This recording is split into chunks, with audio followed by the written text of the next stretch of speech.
और आपके साथ मैं हूं विवेक। बुलेटिन में सबसे पहले बात भागलपुर की, जहां भागलपुर में यात्रियों से भरी नाव हादसे का शिकार हो गई। पुल के पाए से नाव टकराई और ये एक दुर्घटना घटी है। अगवानी घाट के पास यह हादसा हुआ है। एक शख्स के गायब होने की भी आशंका जताई जा रही है। तो यात्रियों से भरी नाव पलटी, पुल के पाए से नाव टकराई और उसके बाद जो स्थिति है, इन तस्वीरों के जरिए आप देख सकते हैं। जिन्हें तैरना आता था उन्होंने अपनी जान बचा ली। हालांकि अभी भी खबर इस बात की है कि एक शख्स जो कि गायब है, पता लगाया जा रहा। तो ये तस्वीरें हम आपको दिखा रहे हैं किस तरीके से नाव हादसा हुआ।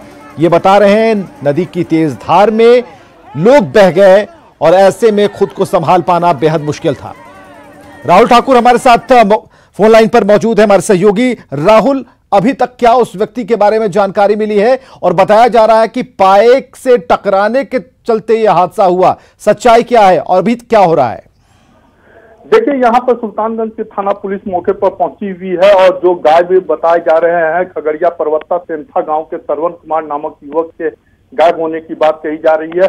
उनकी तलाश के कवायद हो रही है, लेकिन जो सकारात्मक पहल होना चाहिए, हालांकि अभी तक एसडीआरएफ की टीम यहाँ पर नहीं पहुंची है और एसडीआरएफ को भी बुलाने के लिए कहा गया। इसके अलावा जो प्रशासनिक अधिकारी है वो यहाँ मौजूद है। जिस तरह से लगातार गंगा के जलस्तर में इजाफा हो रहा है और लगातार जो है नाव का परिचालन हो रहा है और उसी के तहत जो है 30 से 40 की संख्या में यात्री जो है नाव से वो सुल्तानगंज से जो है खगड़िया परबत्ता की ओर जा रहे थे। तो इसी क्रम में पाया नंबर 11 से जो है नाव टकरा गई और उसके बाद टकराने के बाद कई लोगों ने कूद कर जान बचाया, जबकि बगल से ही गुजर रहे जो एक दूसरा नाव था जो बगल से गुजर रहा था, उस नाव पर जो मल्लाह थे, जो स्थानीय गोताखोर थे, उन लोगों ने कई लोगों को डूबने से बचाया, जबकि कई लोग जो है तैर कर दूसरे नाव पर सवार होकर फिर बाहर निकले।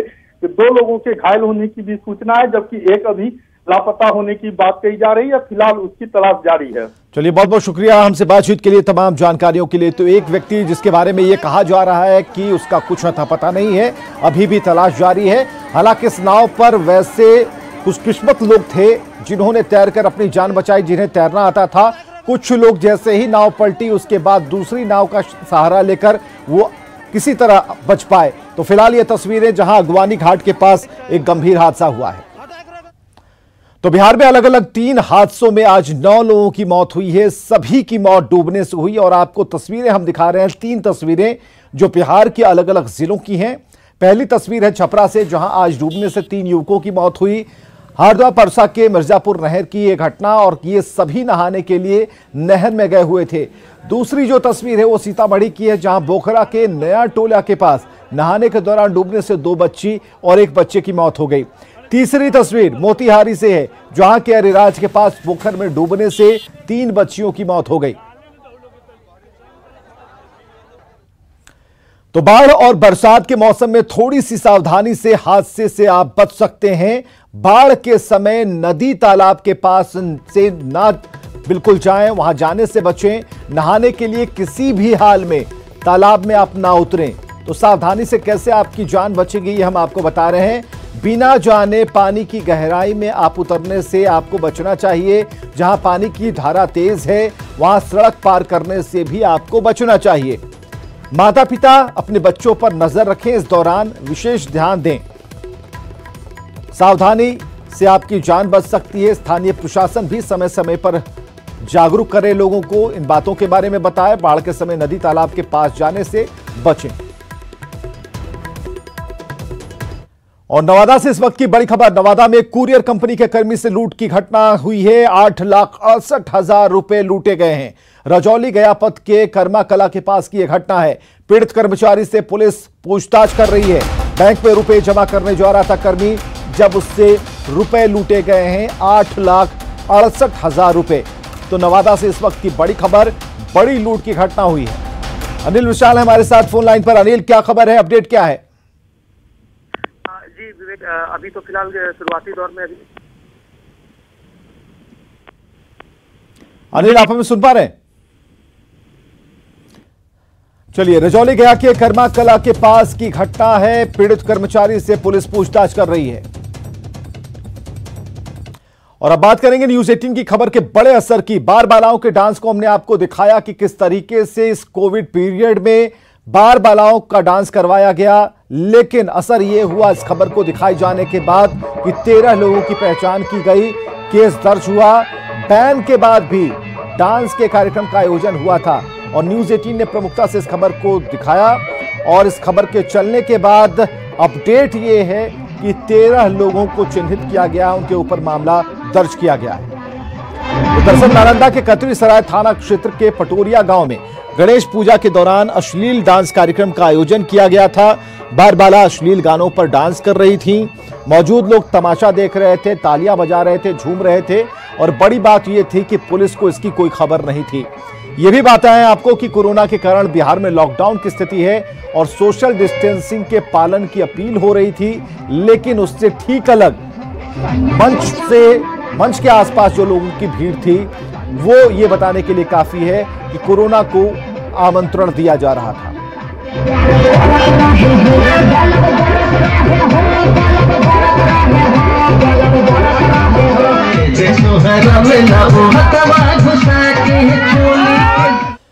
और अगली खबर वैशाली से, जहां दो प्रेमी जोड़े की जबरन शादी कराने का वीडियो वायरल हो रहा है। वायरल वीडियो महुआ थाना क्षेत्र के सिंघाड़े का बताया जा रहा है। ये दोनों प्रेमी जोड़े एक बागीचे में छुप कर मिल रहे थे, तभी ग्रामीणों ने इन्हें पकड़ा और पास के मंदिर में तुलसी के पौधे को साक्षी मानकर 7 फेरे लगवाए। यह बताया जा रहा है कि दोनों लड़कियां आपस में चचेरी बहन हैं। एक लड़का उनकी बहनोई का छोटा भाई है, दूसरा लड़का उसका दोस्त है।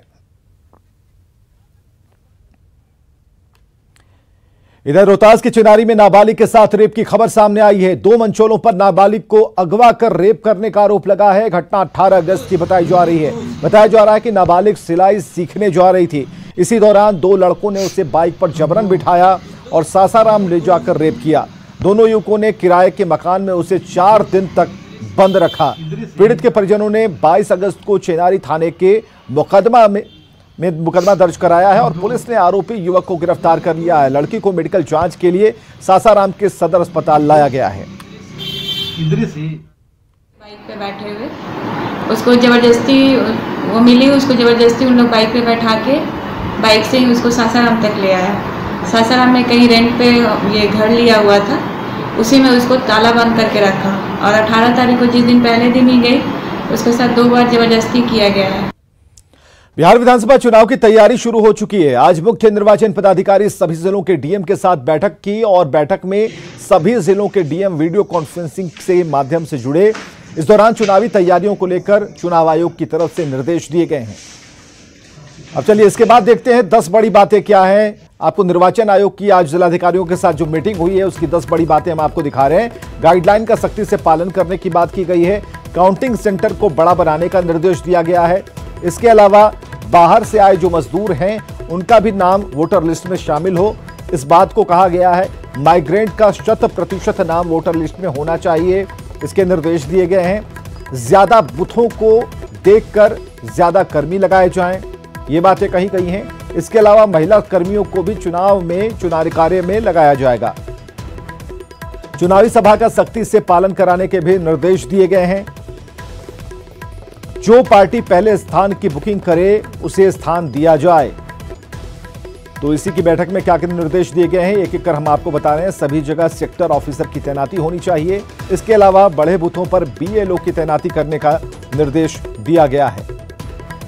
और गाइडलाइन ऑफ कोविड का आया है, उस पर विचार विमर्श हुआ और साथ साथ यह कहा गया कि स्टेट स्तर पर हम लोग तैयार करेंगे यहाँ पर, और जिला और एसी स्तर पर जिला निर्वाचन पदाधिकारी को तैयार करने के लिए और उनके सुझाव की मांग की गई है।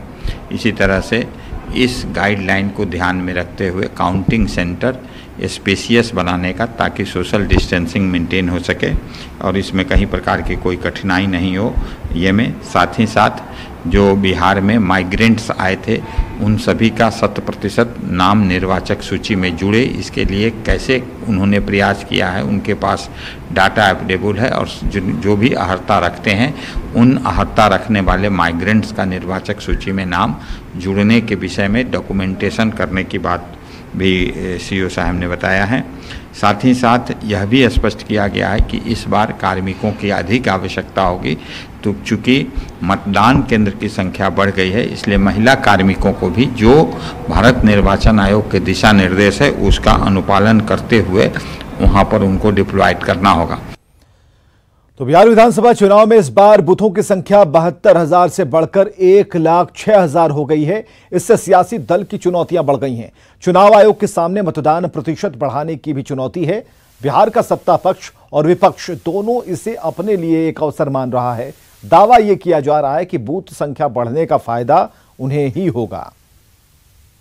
जिन्होंने करोड़ों लोग पैदल चल के बिहार आए हैं, जिसको नीतीश कुमार जी छोड़े हैं, उनके पास मात्र 5 साल में एक बार मौका मिलेगा कि अपने मत के प्रयोग के बदौलत सरकार को बदले। जब बूथों की संख्या बढ़ी है तो मतदान भी बढ़ेगा और निश्चित रूप से हमारे महागठबंधन को, हमारे दल को वो प्रतिशत में फायदा मिलेगा। नीतीश कुमार जी ने 15 साल में जो काम किया, जो उस काम का शिलान्यास किए, उसका उद्घाटन भी किए, जो दिख रहा है, जिसका बिहार के 12 करोड़ जनता देख। एनडीए के घटक दलों के बड़े नेता सब ठीक होने का दावा कर रहे हैं, लेकिन सीट बंटवारे का क्या फॉर्मूला होगा, इस पर कोई खुलकर नहीं बोल रहा।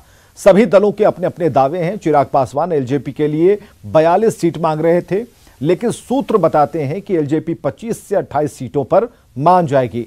सूत्रों का कहना है कि जेडीयू 115 से 120 और बीजेपी 103 से 108 सीट पर चुनाव लड़ सकती है। सीट बंटवारे में बीजेपी सहयोगी जेडीयू और एलजेपी के बीच मध्यस्थ की भूमिका निभाएगी।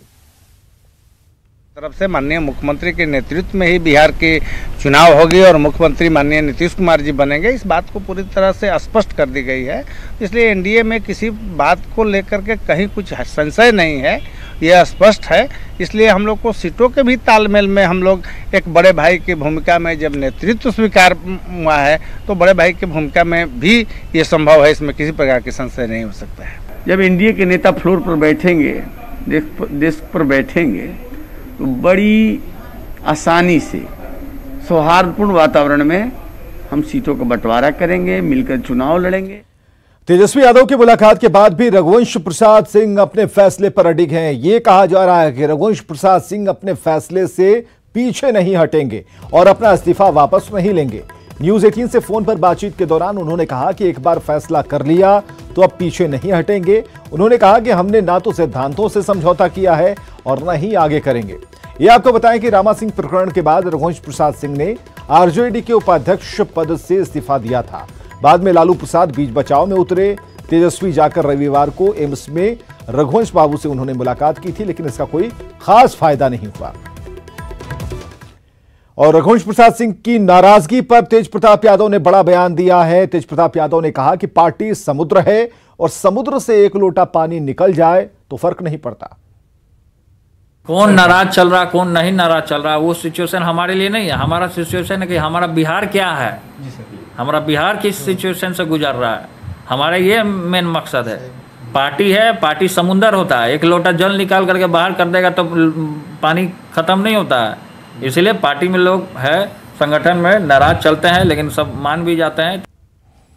और आरजेडी के वरिष्ठ नेता रघुवंश सिंह की नाराजगी के बीच बिहार के साइंस एंड टेक्नोलॉजी विभाग के मंत्री जय कुमार सिंह ने बड़ा बयान दिया है। जय कुमार सिंह ने कहा है कि आरजेडी अपने समाजवादी नेता की इज्जत नहीं कर रहा। वहीं यह भी कहा कि अगर वो जेडीयू में आना चाहेंगे तो उनका सम्मान होगा। रघुवंश बाबू की बात कहेंगे तो रघुवंश बाबू एक विद्वान व्यक्ति और समाजवाद धारा का भी एक बड़े चेहरा हैं और उनकी अपनी एक विचारधारा है और विचारधारा से समझौता वो करते नहीं हैं।